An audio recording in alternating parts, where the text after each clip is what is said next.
তৃতীয় পৰ্যায়ৰ নিৰ্বাচন অনুষ্ঠিত হোৱাৰ পিছৰে পৰাই ৰাজ্যত বিভিন্ন খাদ্য সামগ্ৰী বিভিন্ন বয়বস্তুৰ আকাশলংঘী মূল্যবৃদ্ধি হোৱা বুলি কোৱা হৈছে আৰু লগতে কেইবাটাও গুৰুত্বপূৰ্ণ বিষয় লৈ চৰ্চা অব্যাহত আছে এই তিনিটা পৰ্যায়ৰ হৈ যোৱা নিৰ্বাচনৰ পিছত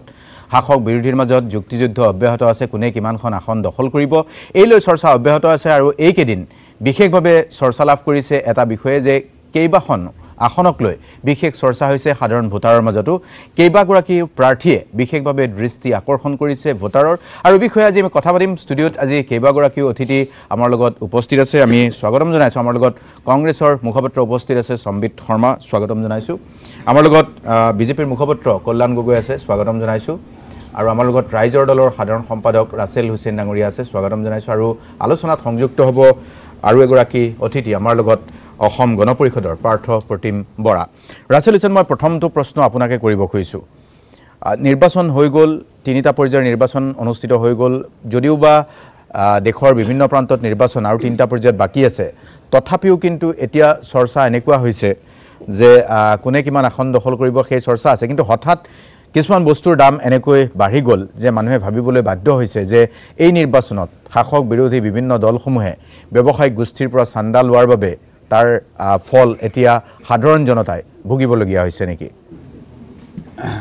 প্ৰথম কথা হৈছে আপুনি শাসক আৰু বিৰোধী বুলি কৈছে যে যি সময়ত শাসকীয় দলে বিৰোধীয়ে নিৰ্বাচনৰ সময়ত যদি কোনো প্ৰকাৰে ধন কৰোঁ পৰা লাভ নকৰে তাৰে কাৰণে যি তীক্ষ্ণ দৃষ্টি ৰাখিছে আৰু তেওঁলোকৰ যি আচলতে যিসকল ব্যৱসায়িক গোষ্ঠী আছে তেওঁলোকে বিৰোধী দলক পইচা দিব এইটো তাৰমানে এটা সাংঘাতিক কথা এইটো ডাঙৰ অপৰাধ মানে আপুনি ফেচবুকত কিবা এটা সামাজিক মাধ্যমত কিবা লিখক চৰকাৰৰ বিৰুদ্ধে যোৱাকালি গম পাইছেনে চিকিৎসাৰ ক্ষেত্ৰত এগৰাকী মহিলা লিখাৰ পিছত থানালৈ তলব কৰিছে ঠিক তেনেকৈ ব্যৱসায়ী এজনে আপুনি বিৰোধীক ধন দিব এইটো এটা আগৰ সেই পৰিৱেশ নাই এতিয়া আপোনাৰ ভয় ভাবুকি দি ইডি CBI লগাই ডাঙৰ ডাঙৰ ৰথী মহাৰথী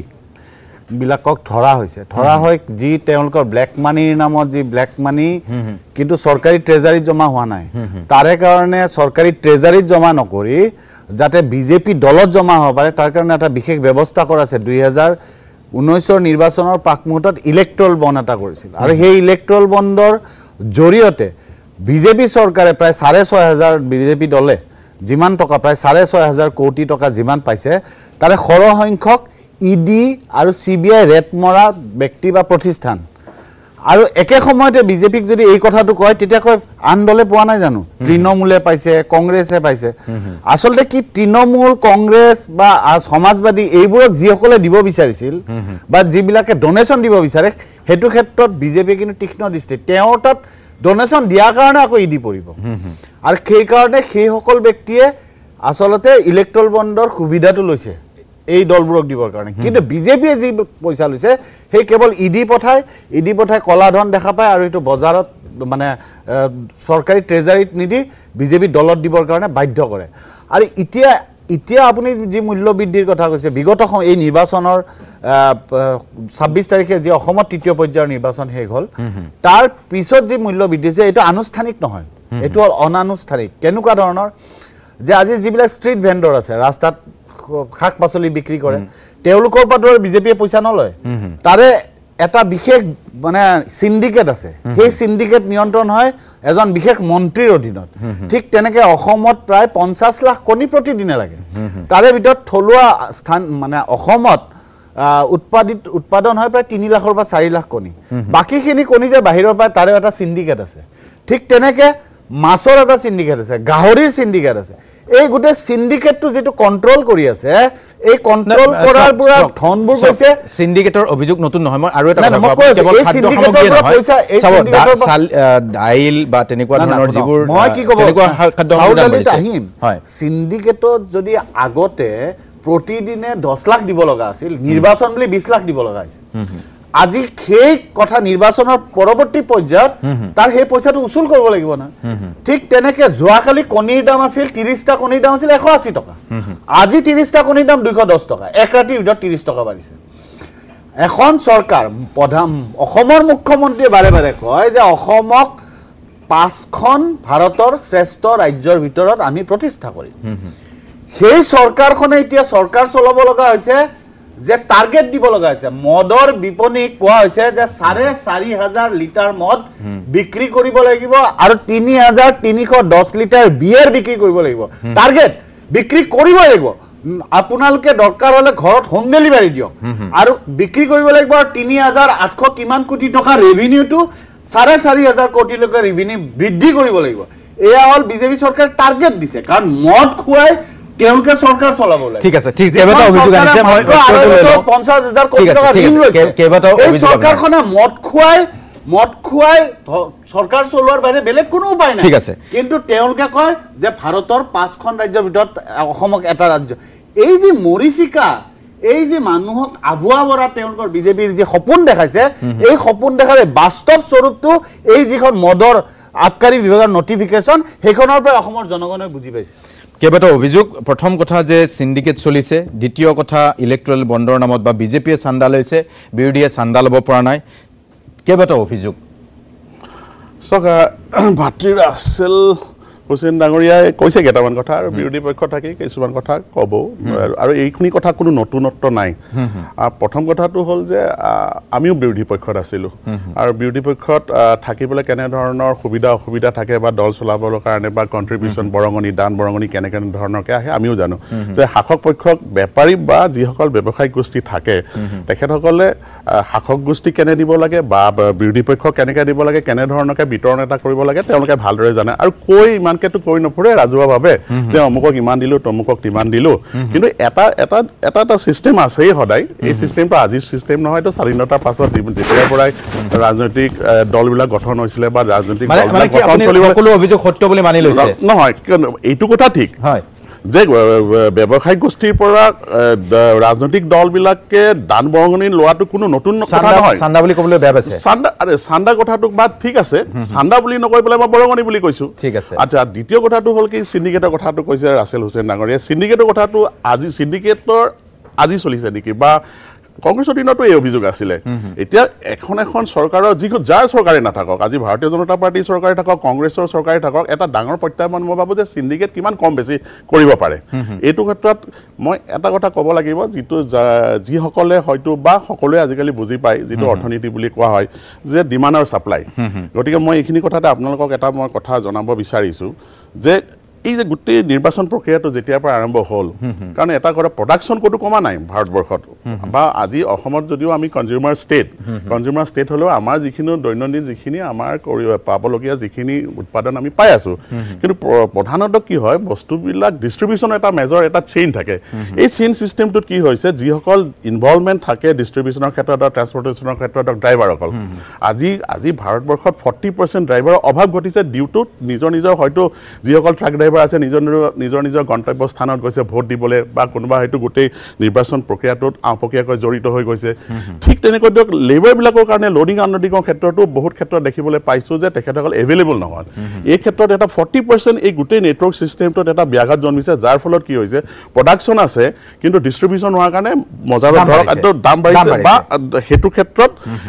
এটা প্ৰভাৱ পৰিছে গতিকে এনেকুৱা ধৰণৰ কিছুমান কথা আছে আৰু যিটো এইটো মই ভাবোঁ সাময়িক আৰু নিৰ্বাচনৰ সময়ত আজিয়ে নহয় আগতেও আমি দেখা পাইছোঁ যে কম বেছি পৰিমাণে বস্তুৰ দাম বাঢ়ে গতিকে মই এইটো মানে আচৰিত হ'বলগীয়া বৰ বিশেষ একো আচৰিত নহয় এটা কথা হয় যে বস্তু বাহনীৰ দাম বঢ়াৰ ক্ষেত্ৰত এইটো এটা চৰকাৰৰ ডাঙৰ প্ৰত্যাহ্বান আৰু মই কৈছোঁ যে এই বস্তু বাহনীবিলাক বঢ়াৰ ক্ষেত্ৰত চৰকাৰে যথেষ্ট চেষ্টা কৰিছে অকল ভাৰতবৰ্ষত বুলিয়ে নহয় আপুনি মন কৰিব যেতিয়া ক'ভিড যেতিয়া পৰিস্থিতি উদ্ভৱ হ'ল তাৰ পাছৰ পৰাই গোটেই ভাৰতবৰ্ষৰ গোটেই পৃথিৱীতে মূল্য বৃদ্ধি যেনেধৰণে বাঢ়িছে আপুনি চাবচোন ইণ্টাৰনেশ্যনেল যিবিলাক চেনেলবিলাক আছে এই চেনেলবিলাকতো চাব মই সিদিনাখন দেখা পাইছোঁ যে ফ্ৰেন্সৰ প্ৰেচিডেণ্টৰ এটা ডেমনষ্ট্ৰেশ্যনৰ এটা সন্মুখীন হৈছে কি যে মূল্য বৃদ্ধিৰ সম্পৰ্কত তেখেতসকলে এটা ডেমনষ্ট্ৰেশ্যন কৰিছে আৰু তেওঁ নিজে ওলাই আহি পেলাই সেইখিনি তেখেতসকলৰ যিখিনি কথা দাবী আছে তেখেত এটা আলোচনা ৰাজপথত ঠিক আছে মূল্য বৃদ্ধি আমি মানি ল'লো মূল্য বৃদ্ধিটো হৈছে চৰকাৰে এইটো ৰোধ কৰিবৰ কাৰণে চেষ্টা কৰিছে নাই এটা লেভেললৈকে কৰাৰ কাৰণে হয়তো আজি এইখিনিত ৰৈছে হয়তো আৰু যদি ভাৰতবৰ্ষৰ লগত যদি আৰু বেলেগবিলাক বহুত দেশ আপোনালোকে যদি কম্পেয়াৰ কৰি দেখিব ভাৰতটো যথেষ্ট সফলেই হৈছে এই পৰ্যায়লৈকে মূল্য বৃদ্ধি আছে ধন্যবাদ মই সম্বিত শৰ্মা আমাৰ লগত এই মুহূৰ্তত আলোচনাত সংযুক্ত হৈছে পাৰ্থপ্ৰতিম বৰা মই আপোনাকো স্বাগতম জনাইছোঁ বৰা সম্বিত শৰ্মা যে নিৰ্বাচনৰ কথা কৈছে আজি গগৈ ডাঙৰীয়াই নিৰ্বাচনৰ কাৰণে বহুত ড্ৰাইভাৰে ছুটি লৈছে বা বহুত ট্ৰেন্সপৰ্টেশ্যনৰ লেবাৰ নাই নিৰ্বাচনটো আৰু কালি ঘোষণা কৰি আজি পতা নাই গতিকে নিৰ্বাচন ঘোষণা একমাহ আগতে হৈছিল তাৰ কাৰণে মেকানিজম নাই এটা কথা গগৈয়ে কৈছে যে কংগ্ৰেছৰ দিনতো সিন্ডিকেট আছিল আজিও সিন্ডিকেট মানে তেনেকুৱা ধৰণৰ আছে বুলি কোৱা নাই যদিও অৰ্থটো তেনেকুৱাই যে অভিযোগ কিন্তু কংগ্ৰেছৰ ফালেও আছে মূল্যবৃদ্ধিৰ ক্ষেত্ৰত কংগ্ৰেছেও একো কৰা নাই বা মূল্যবৃদ্ধি কোনো ধৰণৰ ইস্যুৱে নহয় তেনেকুৱা ধৰণৰ আপোনালোকৰ মনোভাৱ নেকি নাই একদমেই নহয় মূল্যবৃদ্ধিটো এটা ভয়ংকৰ ইস্যু মূল্যবৃদ্ধিৰ লগত বাকীবিলাক কথা ৰিলেটেড এটা কথা আপুনি মন কৰিব যে এই চৰকাৰৰ যোৱা 10 বছৰৰ যি পলিচি যি ধৰণৰ নিগেটিভ পলিচি এই চৰকাৰে যোৱা 10 বছৰ লৈছে তাৰ পৰা কিন্তু এই মূল্যবৃদ্ধিৰ ওপৰত এটা ইম্পেক্ট আছে আপুনি চাওক জিএসটিটো কেনেকৈ ইমপ্লিমেণ্ট কৰিছে একেবাৰে নিত্য ব্যৱহাৰ্য সামগ্ৰীৰ ওপৰত কি ধৰণে আপোনাৰ টেক্সৰ কাৰণে টকা এক্সট্ৰোট কৰিবৰ কাৰণে পেট্ৰল ডিজেলৰ দামৰ পৰা লৈ পেলাই কি কয় তাৰ পৰা কেনেকৈ ৰেভিনিউ জেনেৰেট কৰিব পাৰি চাইছে এওঁলোকে টোটেলি ইকনমিকেল সেক্টৰত ফেইলিয়ৰ হৈছে এওঁলোকে ফেইলিয়ৰ হৈছে প্ৰডাক্টিভিটি বঢ়াবলৈ মেনুফেকচাৰিং সেক্টৰত আপুনি 11-12 চনৰ ৰেচিঅ' লওক আৰু এতিয়া ৰেচিঅ' লওক দেখিব যে প্ৰায় 7 পৰা 10% ডিফাৰেন্ট প্ৰডাকশ্যনত যেতিয়া প্ৰডাকশ্যন নহ'ব আপুনি চাওক যে MSME আপোনাৰ কি কয় কি হাৰত বন্ধ হৈছে কাৰণ তেওঁলোকৰ ভুল পলিচিৰ কাৰণে ডিমনিটাইজেশ্যন কক আৰু আপোনাৰ ৰং জিএসটি ইমপ্লিমেন্টেশ্যন কক তে এইবিলাকৰ গোটেইবিলাকৰ ইম্পেক্ট থাকে তাৰ উপৰি চৰকাৰৰ ইণ্টেনশ্যনটো এনেকুৱা যেতিয়া হয় যে আমি কোম্পানীবিলাকক খোলা এৰি দিম অকণমান আগতে যে ইলেক্ট্ৰল বণ্ডৰ কথা ক'লে কি কয় আমাৰ ৰচিদে তেখেতে ক'লে যে ৰাছেলে ক'লে যে সেই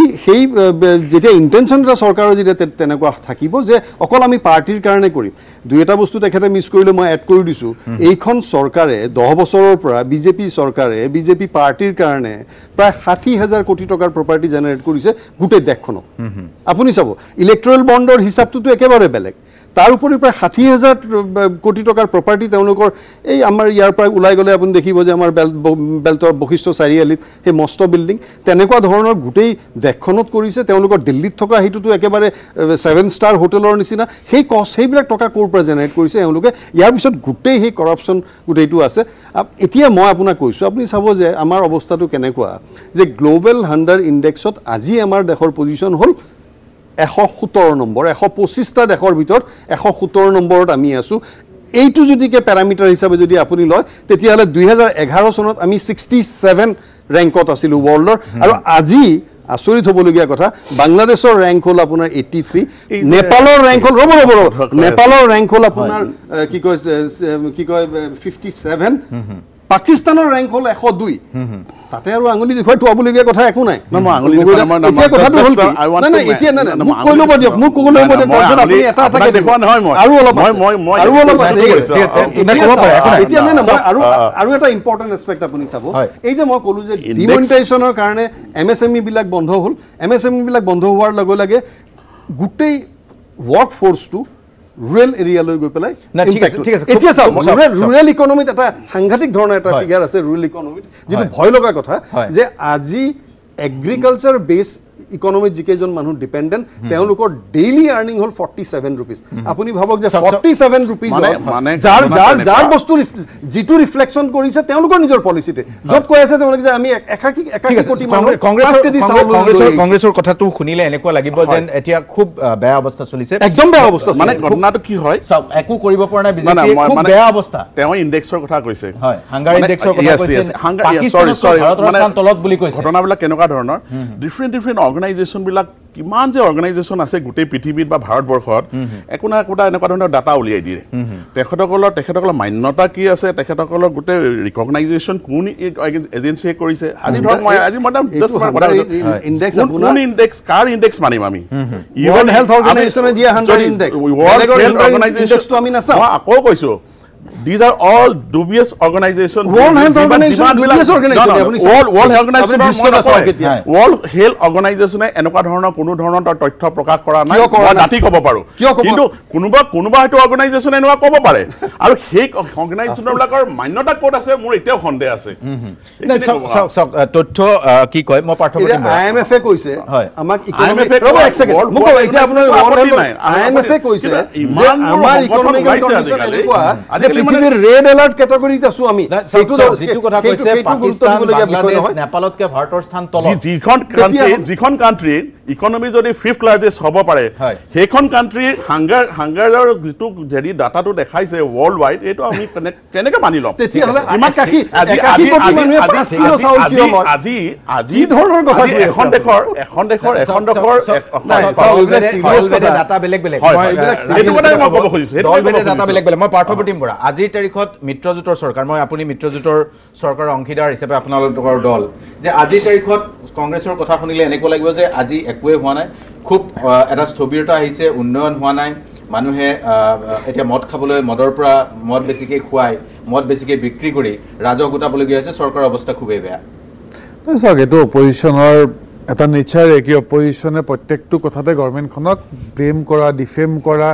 ৰাইজক গভৰ্ণমেণ্টখনক কেনেকৈ কিছুমান কথা উদঙাই দিব পাৰি তেনেকুৱা এটা স্কোপতে অপজিশ্যনটো থাকে এইটো এটা স্বভাৱেই এইটো হেৰি বুলি নহয় এইটো অপজিশ্যনৰ nature of the opposition to criticise the government এইটো কোনো নতুন কথা নহয় কালি বেলেগ পাৰ্টি থাকিলেও হয়তো বেলেগে কৰিব গতিকে এইটোৰ লগত কোনো ধৰণৰ নতুনত্ব নাই তাতে আকৌ ইলেকশ্যন তাতে নিৰ্বাচন আছে দুটা 4টা ফেজ এতিয়া গৈছে 5 নম্বৰ ফেজ আছে 6 আছে 7 আছে গতিকে আক্ৰমণ প্ৰত্যাক্ৰমণ থাকিবই ৰাইজে বুজি পাব কি ৰাইজে কিহৰ কাৰণে ভোট দিব ৰাইজে ভোট উন্নয়নৰ কাৰণে দিবনে ৰাইজে ভোট সঁচাকে চকুৰ আগত থকা শান্তি সম্প্ৰীতি উন্নয়ন নতুনত্বৰ কাৰণে দিবনে ৰাইজে ভোট কিহৰ কাৰণে দিব এইটো ৰাইজে চিন্তা কৰিব আৰু তাৰ অসমৰ যিটো ৰিজাল্ট আছে মই ইতিমধ্যে মই ভাবো ইয়াত আৰু আমি ডিসকাস কৰি লাভ নাই ইতিমধ্যে ইভিএমত বন্দী হৈ আছে 4 তাৰিখে আমি গম পামে কি কাৰ সপক্ষে ভোট দিছে আজি বিৰোধী দলসমূহে যিখিনি এলিগেশনছ লগাইছে সেই এলিগেশনখিনি ৰাইজে সঁচাকে লৈছে নাই আকোৱালি বা আমাৰ যিখিনি কথা উন্নয়নৰ কথা আমি কৈ আছো পৰিৱৰ্তনৰ কথা কৈ আছো নতুনত্বৰ কথা কৈ আছো নতুন অসম গঢ়াৰ কথা কৈ আছো সেই কথাখিনি ৰাইজে লৈছে নাই অহা 4 জুন তাৰিখে 14টা লোকসভাত কোনে কেইটা সিট পাব কোনে বাজি মাৰিব তাতে এটা ছবি মহাবু স্পষ্ট হৈ ৰব কি আসলতে ৰাইজে আছে নাই আৰু সঁচাকে উন্নয়নৰ কথা ৰাইজে দেখিছে নাই সঁচাকে অৰুণোদয় বা বেনিফিটেড হৈছে নাই সঁচাকে লাখপতি বাইদ্ৰপতি ৰাইজে ভোট দিছে নাই সঁচাকে ৰাস্তা ঘাট এতিয়া অলপ আগতে মই খানাপাৰাৰ পৰা ইয়ালে প্ৰায় 20 মিনিটত পাইছোহি এইটো এটা উন্নয়নৰ স্বৰূপ এইটো এটা উন্নয়নৰ ছবি কেনেকৈ উন্নয়ন হৈছে কালি মই জুৰোডৰ তিনিআলিৰ পৰা গণেশগুৰিলে 5 মিনিটত পাইছো আগতে কিন্তু এটা সম্ভৱ নহৈছিল গতিকে এই যে এটা সাংঘাতিক ধাৰত উন্নয়ন হৈ আছে আজি ৰাঙাপাৰাৰ নিচিনা এটা জায়গাটো ফ্লাইওভাৰ বনিছে ট্ৰাফিকৰ কাৰণে ৰখি থাকিব নালাগে গতিকে এটা সাংঘাতিক ৰূপে ফ্লাইওভাৰ বনিছে ৰাস্তা বনিছে পদুলি বনিছে ৰাইজক একেবাৰে তলৰ ষ্টাৰ্টাৰ পৰা ওপৰলৈ উঠাবৰ কাৰণে হেল্থ ৰিলেটেড বেনিফিটেড কৰিছে অৰুণোদয়ৰ দৰে আঁচনিৰে বেনিফিটেড কৰিছে লাখপতি বাইদেউৰ দৰে উদ্যমতা আঁচনি আছে য'ত এমপ্লয়মেণ্ট জেনেৰেশ্যন কৰিছে গতিকে এটা ভিজন আৰু এটা মিছন লৈ এই চৰকাৰখন মুখ্যমন্ত্ৰী হিমন্ত বিশ্ব শৰ্মা ডাঙৰীয়াৰ নেতৃত্বত আমি অগপ অতুল বৰা কেশৱ মহন্ত ডাঙৰীয়া আছে আৰু আজি এটা খুব ভাল দিন আমাৰ এলায়েন্সৰ কাৰণে কিয়কি আজি প্ৰধানমন্ত্ৰী ডাঙৰীয়াই নমিনেশ্যন দিছে আমাৰ সকলো মিত্ৰজোঁটৰ লিডাৰক লৈ পেলাই তেওঁ নমিনেশ্যন দিব গৈছে আমাৰ অতুল বৰা ডাঙৰীয়া তাতে উপস্থিত আছিলে গতিকে মই আগতীয়াকৈ তেওঁক শুভেচ্ছা দিব খুজিছোঁ তৃতীয়বাৰৰ বাবে তেওঁ এমপি নিৰ্বাচন খেলিবলৈ গৈ আছে প্ৰধানমন্ত্ৰী ৰূপে দ্বিতীয়বাৰ তেওঁ নিৰ্বাচন খেলিবলৈ গৈ আছে গতিকে মই ইয়াৰ পৰাই তেখেতক শুভেচ্ছা দিবলৈ বিচাৰিছোঁ ঠিক আছে মই উন্নয়ন হোৱা বুলি কৈছে ৰাছেল হুছেইন ডাঙৰীয়া যিটো কথা আজি কিছু সময় পূৰ্বে সম্বিত শৰ্মা আৰু গগৈয়ে ক'লে যে যেহেতু 5th লাৰ্জ ইকনমি হ'বলৈ গৈ আছে গতিকে তাত লাৰ্জেষ্ট ইকনমি হ'বলৈ গৈ আছে হৈছে বুলিয়ে কৈছে এই সময়ত কিন্তু এই হাংগাৰ ইণ্ডেক্সৰ তথ্যৰ কোনো কাম নাই প্ৰথম কথা হৈছে কল্যাণদাৰ কথা এটা যে কংগ্ৰেছৰ দিনতো সিন্ডিকেট আছিল তাৰমানে বিজেপিয়ে সিন্ডিকেট কৰিছে কংগ্ৰেছে বেছি চুৰ আছিল আমি কম চুৰ কিন্তু আমিও চুৰ কৰিছো না কোৱা নাই আপুনি এইটো বুজি পায় না এইটো সিন্ডিকেট এটা প্ৰত্যাহ্বান এখন চৰকাৰৰ কাৰণে এইটো কথাও ঠিক যে ৰাছেল এইটো কথাও ঠিক যে কংগ্ৰেছৰ দিনত আছিল সিন্ডিকেট কণীৰ সিন্ডিকেট কংগ্ৰেছৰ সিন্ডিকেট ওলাইছে সব আমাৰ তাত ভিডিঅ' আছে আমাক সাইডৰ পৰা আমাৰ ৰাইজৰ দলৰ ৱাৰ্কাৰে আমাক ভিডিঅ' পঠায় আপোনাক যদি এতিয়া দেখাব লাগে আপুনি যে টেলিকাষ্ট কৰে মই এতিয়া দি দিম আপুনি এটা কথা মোক কওক ইয়াতে প্ৰশ্ন মই কৰিছো কংগ্ৰেছৰ দিনত সিন্ডিকেট আছিলে নাই মই প্ৰশ্ন কৰিছো কংগ্ৰেছৰ দিনত সিন্ডিকেট আছিলে নাই আমিতো কংগ্ৰেছৰ বিৰোধী আছিলো ঠিকে আছে ঠিক আছে সিন্ডিকেটৰ চলাবলৈ আমি আন্দোলন কৰিছিলো আৰু বৰ্তমান আন্দোলন কৰিছিলো গম পাইছে যেতিয়াও সিন্ডিকেটৰ ৰজা আছিল এটা কথা ঠিক এতিয়াও সিন্ডিকেটৰ ৰজা সিন্ডিকেটৰ প্ৰত্যাহ্বান এটা ডাঙৰ প্ৰত্যাহ্বান আছে যিকোনো চৰকাৰৰ পিজু হাজৰিকা ইউথ কংগ্ৰেছ কৰিবৰ কাৰণে মই কৈ আছো ইউথ কংগ্ৰেছ মানে শুনক যেতিয়া পিজু হাজৰিকা না মোৰ কথাখিনি শুনক ঠিক আছে মই শুনিম পিজু হাজৰিকা বুলি যিগৰাকী ব্যক্তি তেওঁ কংগ্ৰেছৰ ইউথ কংগ্ৰেছৰ প্ৰেছিডেণ্ট আছিল আৰু বাতৰি কাকতত যেতিয়া শুনক বাতৰি কাকতত কথাখিনি ক'ব দিয়ক কল্যাণ দা আপুনি কওঁতে মই মুখেৰে মাতা নাই আপুনি মুখেৰে মই মাতা নাই আপুনি কওঁতে মই মুখেৰে মাতা নাই ঠিক আছে নাম নল'ব নাম শুনক নাই নহয় মই কৈ আছো কোনোবা এটা দলৰ কিন্তু মোৰ কথা নাম নল'ব কথা ক'ব নিদিয়ে কিয় নাম ল'মেই মই নাম 100 বাৰ ল'ম আপুনি ডিফেণ্ড কৰক না মোৰ কোৱা সময়খিনি মই আপুনি কওক আপুনি মোক ক'ব দিয়ক মাজত নক'ব আপোনাৰ সময়লৈ ক'ব কংগ্ৰেছৰ দিনত ইউথ কংগ্ৰেছ বুলি যিটো সংগঠন আছিল সেই সংগঠনটোৱে বাতৰি কাকতৰ শিৰোনামা দখল কৰিছিল একমাত্ৰ সিন্ডিকেটৰ কাৰণে আৰু সেই ইউথ কংগ্ৰেছৰ সভাপতিজন আছিল পিজু হাজৰিকা তাৰপিছত আপুনি যদি কয় কংগ্ৰেছৰ দিনত সিন্ডিকেট আছিল না নাই মই কওঁ আছিল 100% কৈছো আছিল আৰু আমি ৰাজপথত ওলাইছিলো সিন্ডিকেটৰ বিৰুদ্ধে আৰু এতিয়াও কওঁ বিজেপিৰ সময়ত সেই সিন্ডিকেটৰ হাৰ দুগুণ বৃদ্ধি পাইছে মই কৈছো ৰ'ব আৰু মোক প্লিজ আজি মূল্য বৃদ্ধিৰ কথা ওলাইছে এটা কথা কওঁ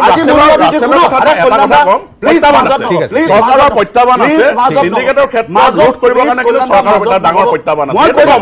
আছে আপুনি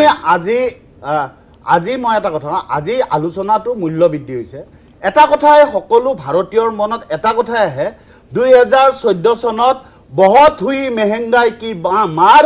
আগলি বাৰ মোদী কা চৰকাৰ নৰেন্দ্ৰ মোদী ডাঙৰীয়াৰ ভাষণত কি কৈছিল যে ডলাৰৰ বিপৰীতে টকাৰ অৱনমন আজি পাকিস্তান বাংলাদেশ নেপাল শ্ৰীলংকাতকৈও বেছি ভাৰতৰ অৱস্থা বেয়া আজিৰ তাৰিখত প্ৰধানমন্ত্ৰী ভাষণত কৈছিল ক'ব দিয়ক তাৰপিছত তেতিয়া ডলাৰৰ মূল্য আছিল 2014 চনৰ এপ্ৰিল মাহত ডলাৰৰ বিপৰীতে টকা আছিল 63 টকা আৰু আজি হৈ গ'ল 84 টকা ঠিক আছে দ্বিতীয় কথাটো হ'ল প্ৰধানমন্ত্ৰীয়ে কৈছিল যে ক্ষমতাত অহাৰ পিছত পেট্ৰল আৰু ডিজেল 60 টকাত বিক্ৰী কৰিছে 55 টকাত বিক্ৰী কৰিছে আমি অহাৰ লগে লগে ইয়াৰ মূল্য হ্ৰাস কৰিম তাৰপিছত মনত ৰাখিব সিৰিয়াত যুদ্ধ হ'ল আইসিসে যেতিয়া তেলৰ গোটেই ৰিফাইনাৰীবোৰ দখল কৰি ল'লে তেতিয়া আইসিসে যাতে তেল বিক্ৰী কৰি আৰ্মছ কিনিব নোৱাৰে তাৰে কাৰণে ভেনিজুৱেলা ৰাছিয়া সাউদি আৰবিয়া এনেকুৱা প্ৰডাকশ্যন বৃদ্ধি কৰালে যে ডিমাণ্ডতকৈ প্ৰডাকশ্যন বেছি কৰাৰ কাৰণে পাৰ বেৰেল 28 ডলাৰলৈকে আহিল ইণ্টাৰনেশ্যনেল মাৰ্কেটত 4 বছৰৰ কাৰণে দেই 32 35 তাৰপিছত আটাইতকৈ পিছত 28 ডলাৰ কিন্তু 2014 চনৰ এপ্ৰিল মাহত আছিল 123 ডলাৰ এক বেৰেলৰ দাম তেতিয়া আছিল 60 টকা কিন্তু নৰেন্দ্ৰ মোদী ডাঙৰীয়াৰ দিনত যেতিয়া 28 বেৰেলত পাৰ বেৰেল 28ত তেল কিনিছিল তেতিয়া নৰেন্দ্ৰ মোদী ডাঙৰীয়াই 80 টকা পেট্ৰলত ভাৰতৰ মানুহক বিক্ৰী কৰিছে এয়া হ'ল বিজেপিৰ শোষণৰ প্ৰকৃত স্বৰূপ বিজেপি শুনক 70 বছৰৰ 1947 চনৰ পৰা 2014 চনলৈকে 70 বছৰত সিলিণ্ডাৰৰ দাম 445 টকা 25 টকা হৈছিল আৰু 2014 চনৰ পৰা এয়া 2024 চনলৈকে 600 টকাৰ সিলিণ্ডাৰৰ দাম 800 টকাৰ সিলিণ্ডাৰৰ দাম বৃদ্ধি হৈছে এয়া হ'ল বিজেপি চৰকাৰ আৰু মই এই কাৰণে কৈছো এই বিজেপি চৰকাৰখনে কেৱল ইলেক্ট্ৰল বণ্ড যে ইন্ট্ৰোডিউস কৰিছে একমাত্ৰ গুণ্ডা টেক্স কালেকশ্যন কৰিবৰ কাৰণে ইডি আৰু সিবিআই গুণ্ডা টেক্স সংগ্ৰহ কৰা এটা এজেন্সিলৈকে পৰিণত হৈছে আপুনি এটা কথা কওক কিমানজন মানুহৰ বিৰুদ্ধে শাসকীয় দলৰ কিমানজন নেতাৰ বিৰুদ্ধে চাৰ্জশিট জমা হৈছে সজন ভুজবল 3 বছৰ জেলত থাকিল মহাৰাষ্ট্ৰৰ ডেপুটি চিফ মিনিষ্টাৰ আছিল সজন ভুজবলৰ এতিয়া মুম্বাই হাই কোৰ্টত তেওঁলোকে ইডিয়ে সকলো কেছ উঠাই ললে আজি অজিত পাৱাৰৰ প্ৰধানমন্ত্ৰী ডাঙৰীয়াই যোৱা মহাৰাষ্ট্ৰৰ মধ্যপ্ৰদেশৰ নিৰ্বাচনত ক'লে ৭০,০০০ কোটি টকাৰ ইৰিগেশ্যন কেলেংকাৰী কৰা এই অজিত পাৱাৰক আমি জেলত ভৰাম সেই অজিত পাৱাৰে যেতিয়া বিজেপিৰ লগত হাত মিলালে তেওঁক মহাৰাষ্ট্ৰৰ ডেপুটি মুখ্যমন্ত্ৰী কৰা হ'ল আজি বিজেপিৰ যি ৱাশ্বিং মেচিন আজি এই ৱাশ্বিং মেচিনত অসমৰ মুখ্যমন্ত্ৰীও চাফা হৈ গৈছে কাৰণ ক'ব লাগিব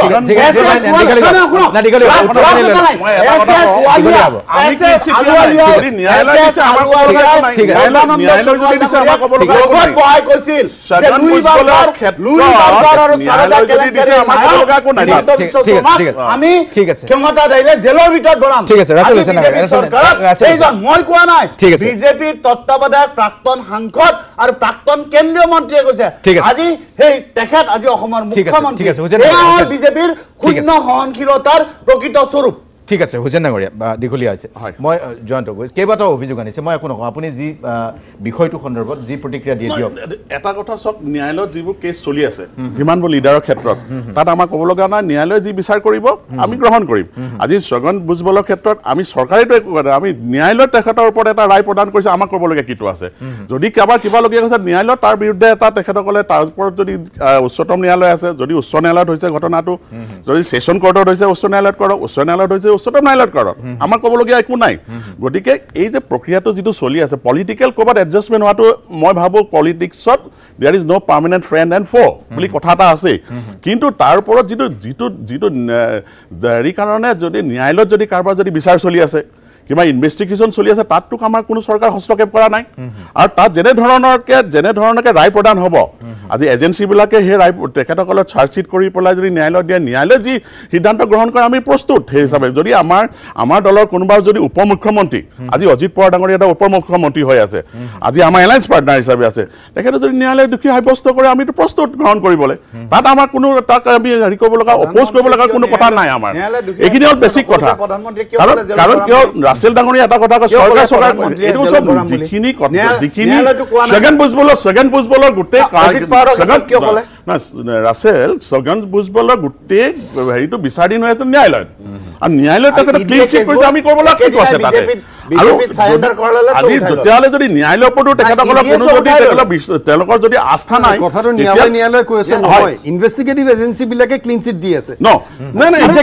আজি কেইদিনমান আগতে CBI ক্লিন চিট দিলে আপোনাৰ that is to be decided by Praful পটেলক that is to be decided by court কেনেকে ডিসাইডেড বাই কোৰ্ট yes আৰে CBI inquiring that is to be decided by court যে নাই by the decision of the court চলি থকা cash nothing else bas clean sheet to CBI দিছে clean sheet to we cannot interfere into the activity of the court মুক্ত দুখ নাই কোৰ্টে যদি দুখ মুক্ত কৰিছে আমাক ক'ব লগা কি আছে কোৰ্টে দুখী সাব্যস্ত কৰিছিল নেকি প্ৰধানমন্ত্ৰী যে ধৰাম বুলি কৈছিল অজিত পাৱাৰ কোৰ্টে দুখী সাব্যস্ত কৰিছিল নেকি অজিত পাৱাৰৰ কেছ এতিয়া ষ্টিল পেণ্ডিং মহাৰাষ্ট্ৰত তেখেতৰ আজি অজিত পাৱাৰৰ পলিটিকেল এলায়েন্স আছে তাতে পলিটিকেল ডিচিজন প্ৰধানমন্ত্ৰীয়ে কিয় কৈছিল বাট ঠিক আছে কিন্তু যিটো ন্যায়ালয়ৰ ক্ষেত্ৰত যিটো কথা কোৱা হৈছে কাৰণ বিচাৰি হৈ আছে যে বিচাৰ যদি ৰায় আহে যি ৰায় আহিব আমি গ্ৰহণ কৰিবলৈ প্ৰস্তুত বাছ এক লাইন কথা ঠিকে জয়ন্ত গগৈ এইটো এটা মাজে মাজে চৰ্চা চলে এটা মানে কৌতুক বুলিয়ে ক'ব পাৰে যে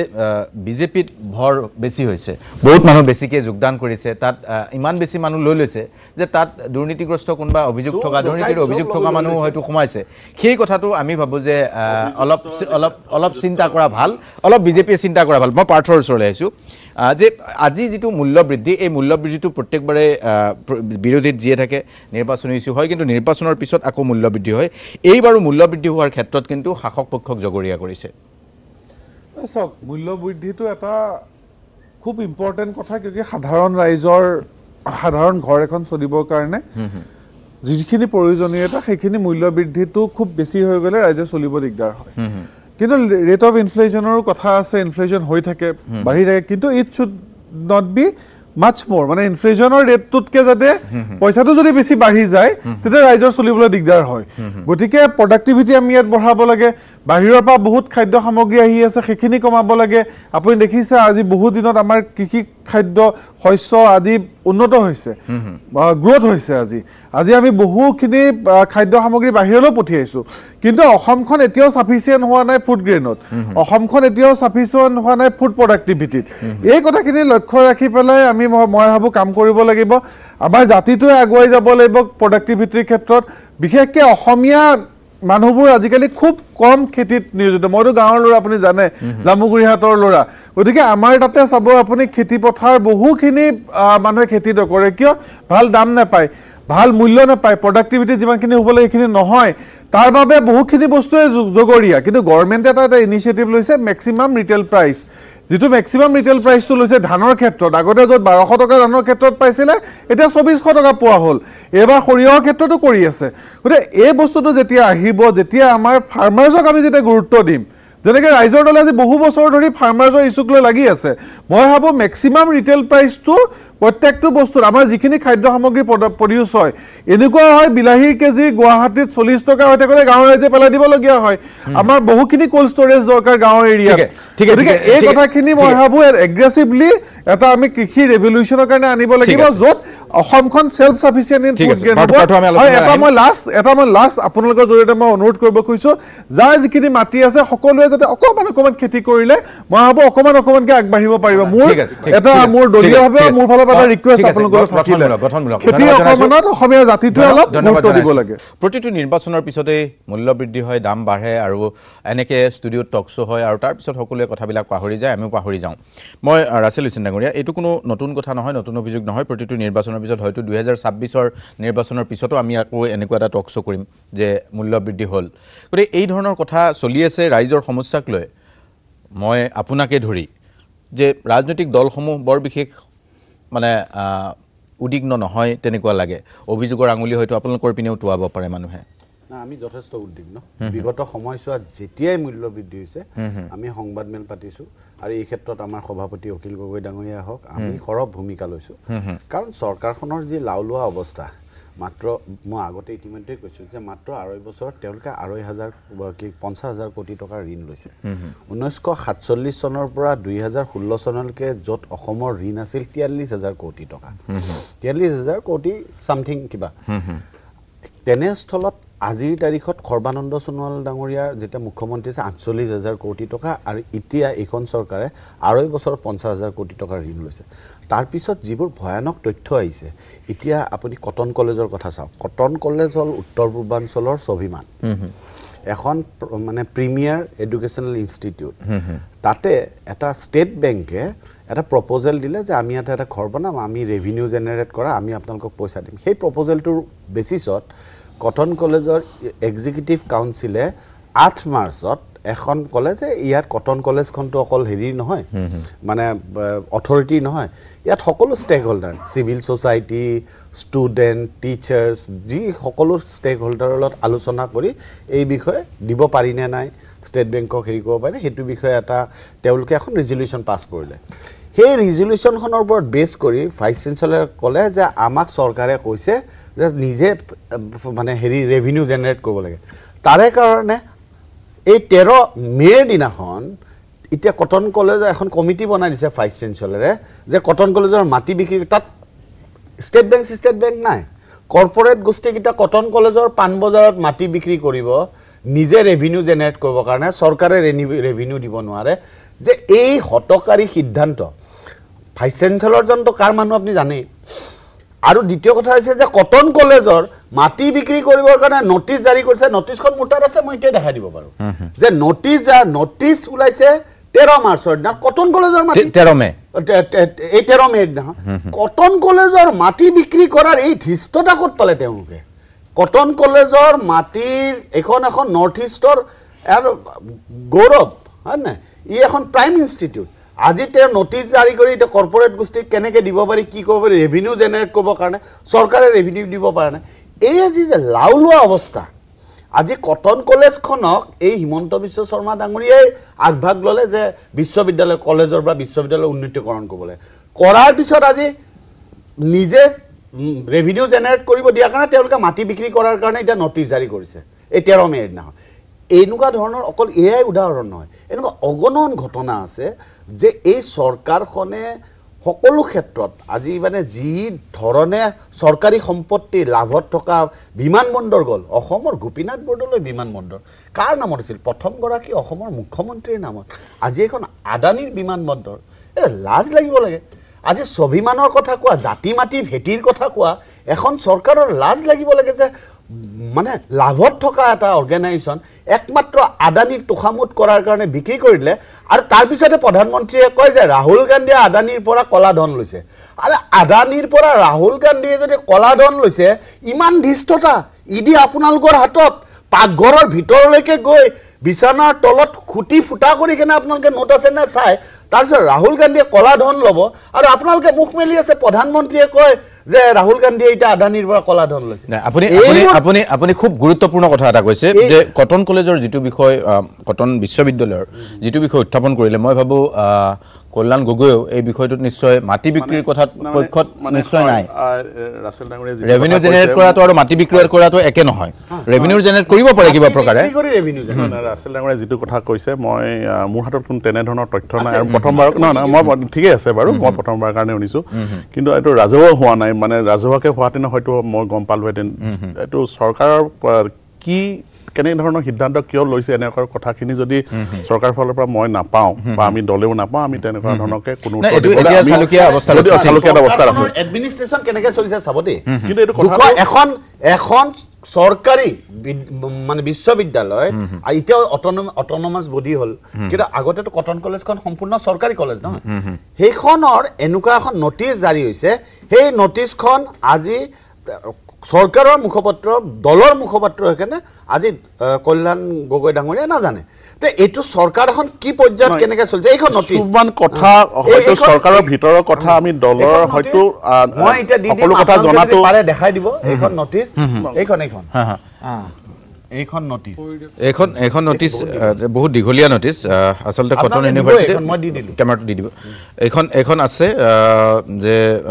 2 বজাত 8 মাৰ্চৰ এখন নটিচ ইয়াত কমিটি এখন কৰাৰ কথা কৈছে the honourable vice chancellor ji welcome the executive council এইটো কাটি দিব লাগিব এই যিটো বিষয় এই বিষয়টো এটা কথা মই কওঁ মানে কটন কলেজ যেহেতু অট'নমাছ বডি এখন ডাইৰেক্টলি গভৰ্ণমেণ্ট প্ৰিভিউত নপৰে কিন্তু মই এটাই বিচাৰিম কি আমি এই বস্তুটোত একমত হৈ পেলাই চৰকাৰেতো ইণ্টাৰফেয়াৰ কৰক অট'নমাছ বডি হ'লেও সকলোৱে এইটো কৰি পেলাই মাটি যাতে বেচাটো নহয় পাৰ্থ ডাঙৰীয়াই যিটো কথা কৈছে সেইটোত মোৰ এটা অবজেকশ্যন আছে অসমৰ মুখ্যমন্ত্ৰীয়ে সংবাদমেল পাতি গুৱাহাটী বিশ্ববিদ্যালয়ৰ অধ্যাপকৰ বিৰুদ্ধে কয় যে আমাৰ দৰমহা খাই চৰকাৰক সমালোচনা কৰিব বাতৰি কাকতত লিখি তাৰপিছত আপুনি অট'নমাছ বডি বুলি ক'ব এইটো স্ববিৰোধী কথা মুখ্যমন্ত্ৰীয়ে কয় আমাৰ দৰমহা খাই আপোনাৰ দৰমহা খোৱা নাই নহয় আমি দিয়া কৰ কাতলৰে তেওঁলোকে কৰা কষ্টৰ প্ৰাপ্য তেওঁলোকে পাইছে তাৰে কাৰণে তেওঁলোকৰ বাক স্বাধীনতা কেনেকৈ বন্ধ কৰিব আজি মুখ্যমন্ত্ৰী ডাঙৰীয়াই সংবাদমেল যোগে থ্ৰেট কৰে যে চৰকাৰক সমালোচনা কৰিব নোৱাৰে এইবোৰ কেনেকুৱা কথা ক'লে এই যে অৰাজকতাৰ বিৰুদ্ধে আমি হয়তো সিদ্ধান্ত যিটো লৈছে হয়তো কিবা তাৰ অন্তৰালত যিখিনি কথা আছে সেইখিনি আমি নাজানো গতিকে আমি এতিয়া উত্তৰ দিব পৰা অৱস্থাত নাই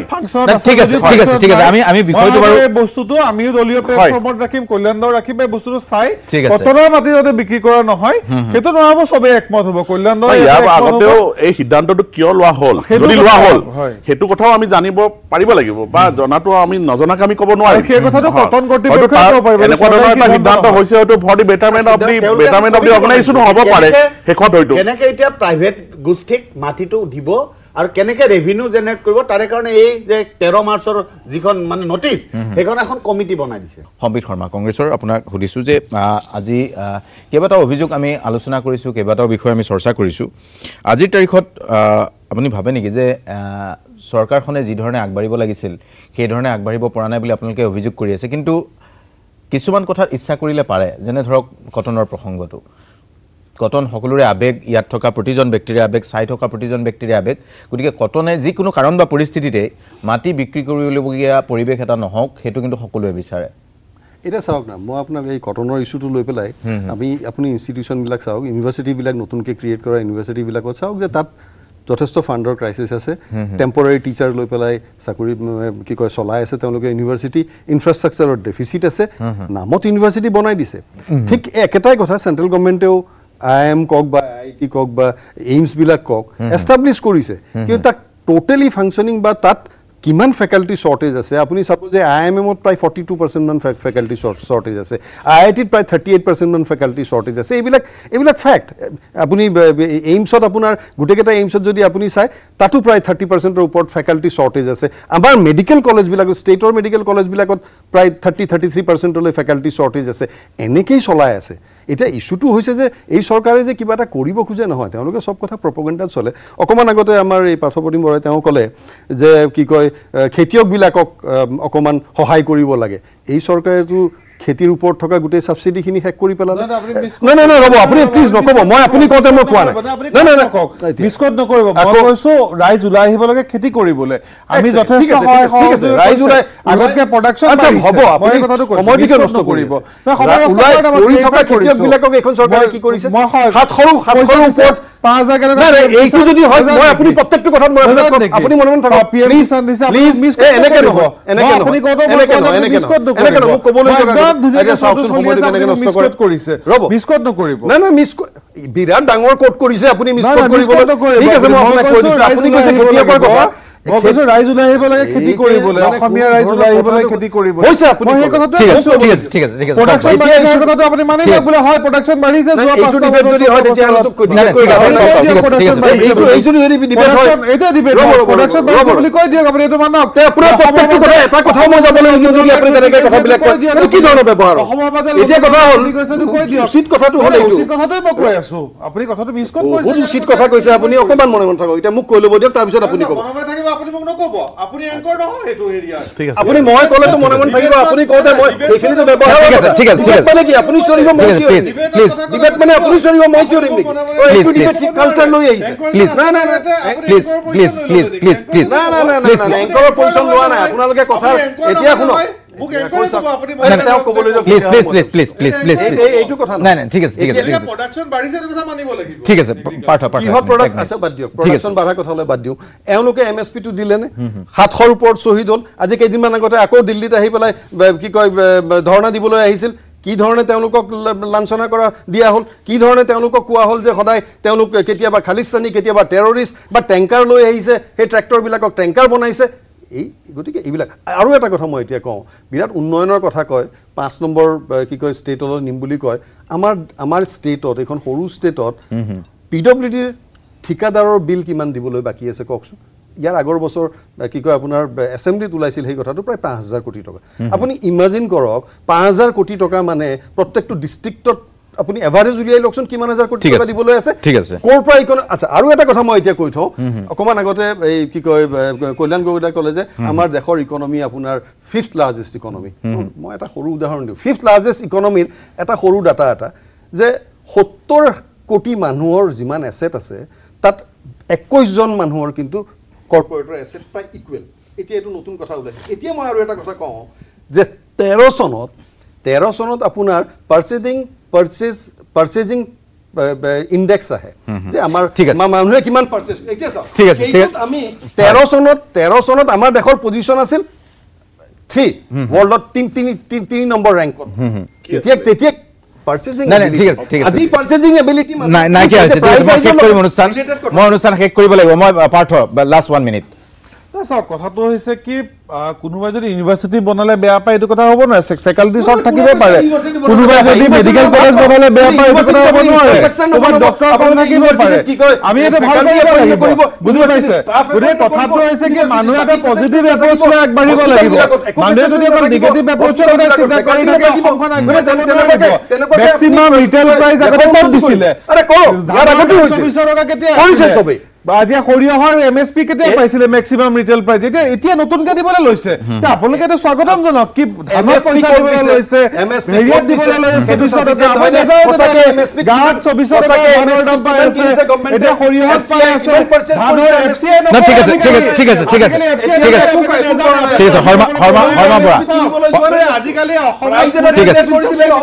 মন্দিত কি চলি আছে কথাটো নাজানে ঠিক আছে ধন্যবাদ আপোনালোকে কৰিছে কিন্তু কৰিছে আমি যে 24 টকা দি আছো এই দাবী দীৰ্ঘদিন ধৰি কৰিছে আৰু দিব লাগিব আৰু বেলেগ বেলেগ প্ৰডাকশন দিব লাগিব ঠিক আছে ধন্যবাদ জনাইছো পাৰ্থ প্ৰতিম বৰা ৰাছেল হুছেইন সম্বিত শৰ্মা ধন্যবাদ জনাইছো আমি বিদায় লম অনুষ্ঠানৰ পৰা আমি আশা কৰিম যিকেইটা বিষয় আজি আমি আলোচনা কৰিলো বিশেষকৈ কটন বিশ্ববিদ্যালয়ৰ বিষয়টো আজি কল্যাণ গগৈয়ে পাৰ্থ প্ৰতিম বৰাই চৰকাৰক অন্তত বিষয়টো অৱগত কৰিব যাতে এই বিষয়টোৱে খুব সোনকালে যাতে মাটি বিক্ৰীৰ দৰে ঘটনা হ'বলগীয়া নহয় সেই কথাটোকে আহ্বান ৰাখি আমি অনুষ্ঠানৰ পৰা বিদায় লৈছো